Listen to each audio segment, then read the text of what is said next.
I'm going to repot an orchid for a friend. This is it's a phalaenopsis is the type of orchid, or a moth orchid. There's a picture of what the orchid looks like. And this is a very typical way of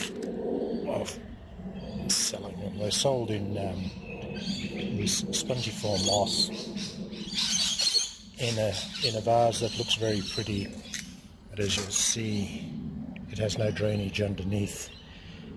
This plant is basically quite healthy. The flower spikes have now finished, so you can see the spikes up here are completely dead. And what I'm going to do with this is I'm going to repot it into a different type of pot. I'll show you one of mine that is what I call a rescue orchid. It's over here. And the characteristics is, first of all, the pot is a clear pot. The reason for that is these roots, these roots here actually photosynthesize. So they need to be exposed to light. Now this orchid grows attached to a tree. So we're going to simulate life on a tree. So the first part of simulating them is to expose the roots to the air. So we'll see inside here. We'll see, I don't think we can see it very well in here. The roots that are inside there are exposed to the air, and they're actually quite green in color. You'll see the green, these new roots coming out are quite green. The second part of the simulation is we're just going to put this orchid into bark, and I use a bit of perlite. Perlite also holds the moisture, and we've had this rescue orchid. It was pretty well on its last legs, as you can see with this root rot on the left here, but it is pushing the flower spike up and it wants to go. So what I'm going to do is I'm going to take that plant out of there, tease the roots out of all that spongiform, sphagnum moss. I'm going to pot it in this pot here. This pot is quite a lot smaller than the pot it's in, but it is bigger than this one. Orchids do not like to be over potted. They prefer to be in a pot that you might think is a bit small. And here's the bark I'm going to use. It's chopped up. This is actually chopped up coconut husk, and the little white bit granules are perlite, and that basically holds any water on it. And what we'll notice is also it has a very clear and strong drainage. So what we'll do is we'll water these once a week.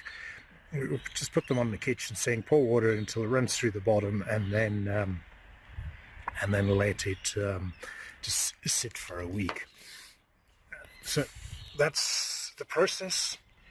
I won't video all the steps. It's going to be a fairly simple process. I'm going to take that plant out of there, clear away all that sphagnum moss, clean the roots up. I'm not going to cut anything off at all apart from those flower spikes. Stick it in this pot, tease these oak bark around it, or this wooden bark and perlite mixture around it, and that's it, and I'll water it. Now I've taken the plant out of the pot, and you can see that all that sphagnum moss that was jammed around the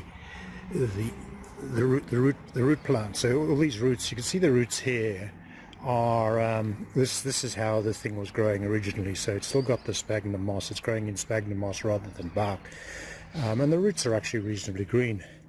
They're in quite good shape. There are a few that are not, that are starting to rot, but it's so how did this happen is that this plant was never overwatered. If a plant that's normally grown in sphagnum moss like this, if you water it, it's going to die. But this plant actually looks really quite healthy, and I've just got to tease these roots out and then plant it into that container with that bark. End product. You can see the roots are now exposed to the light. There's a fair amount of this bark that goes around, and the roots are actually reasonably healthy. They're quite green. So this plant is going to be perfectly happy, and we'll probably have to wait a year before it pushes out a new flower spike, but I'm confident.